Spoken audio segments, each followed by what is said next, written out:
Yeah, sure. I'm going right. Hey, this is the Hardest Question video blog, and I'm the Reverend Russell, and this is the Reverend Dr. Mark Stenberg, senior contributor and editor to the Hardest Question, and it is lectionary ordinary 11? 11C. 11C, and we have a great text this week. 12C. 12C. 12C, yes. Last week was 11. This is 12C. We have a great text this week. It is Luke 8:26 through 39. We love this text so Yeah. much. Even if, if God didn't exist and Yeah. none of this were true, I would still love this story. This story would still be It's good news. Yeah, it's really good the news. thing I'd most believe in the whole world. And we've learned this great reading of this text from James Allison. James Allison. Yeah. And so we have the demon possessed man from Gennesaret. Yeah. Gennesaret. Gennesaret.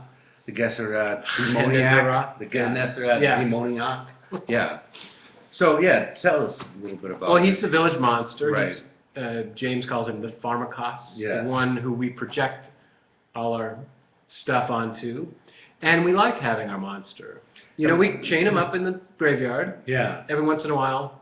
Yeah, we just go out there and there's some particular problem in the village or whatever. We go and beat him and throw stones at him and torture him. Yeah, every once in a know? while he breaks his chains and runs Right. around, and then we Let's catch the monster. catch the and monster, we all and we're are all, brought together hey, as one. yeah, We we got got the monster. Yeah. So Jesus comes upon him, crosses right over, and sees him, and he's running around with all these demons, and Jesus says, "What?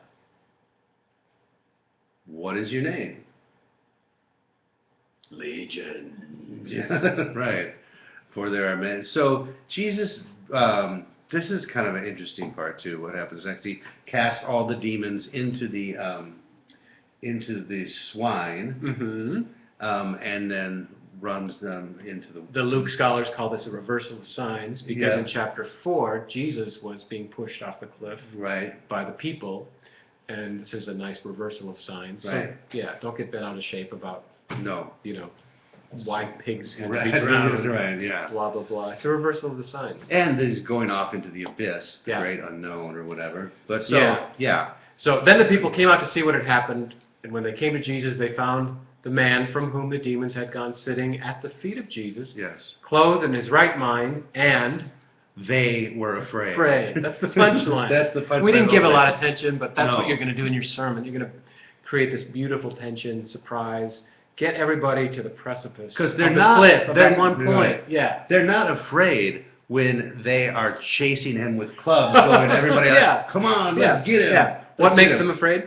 That they have been denied their monster. They have no monster. They have no monster, so to demonize. Yeah. so they need to look to themselves or whatever. But this The system is broken down. the system is completely They broken no down. longer build their unity off of Yeah. hating their monster. But then you brought What up happens if there's no monster at all? right. Yeah. We don't know because we continually try to make more, and of course this is Jesus tried to reverse this whole Oh, thing. of course, by you'd coming- say that. Yeah. No, I wasn't meaning. Me and my to. church don't Yeah. believe that. No, there are other churches that are much worse than either of ours. Don't you agree? All right. Yeah. Yeah, I agree. Yeah. Totally. Okay. Anyway, They're the none of monsters. Yes. So, but then you brought up this part at the end that you said the hardest question for you in this had really to do with like grief and loss. Yeah, it does. Because, the monster has never had a friend in his life No, never even been like until clothed. Jesus comes along Yeah. and understands him. Ask him his name even. They're sitting together, Yeah. and the monster is like, I want to go with you. Yeah.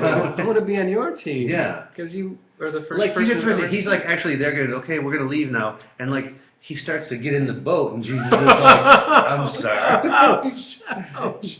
you have to stay here and then he says you have to go to your people. Your people? Right. And Yeah, he's these like- people? It's very sad, but also kind of amazing that their demon, the thing that they put all their sin on, is what is going to come and proclaim the good news to That's them now. quite amazing. I mean, that's That's a figure of the Jesus. Yes, The monster becomes absolutely. a figure of the Jesus because he's the very one who will tell them Right. about their monster making. Yeah. And he comes back from the dead. Yeah. So this is Beautiful. a great text. So the hardest question is about that grief. Yeah. I mean, if you feel yourself called or sent to a place where you don't necessarily fit in, Yeah. or you don't think you belong, Yeah. or maybe it's temporary, maybe it's your lifelong. How do you deal with that grief, and can you proclaim that to other people in that same situation? Return to your home, Yeah. and declare how much God has done for you. Maybe your home isn't what feels like the most Home is the place. last place many of us want to go. Yeah. Something Well, like that. let us Anyway. know how you preach this text. There's a lot of Please. great stuff in here. We'd love to Great. hear what you do with it. Thanks. Yes.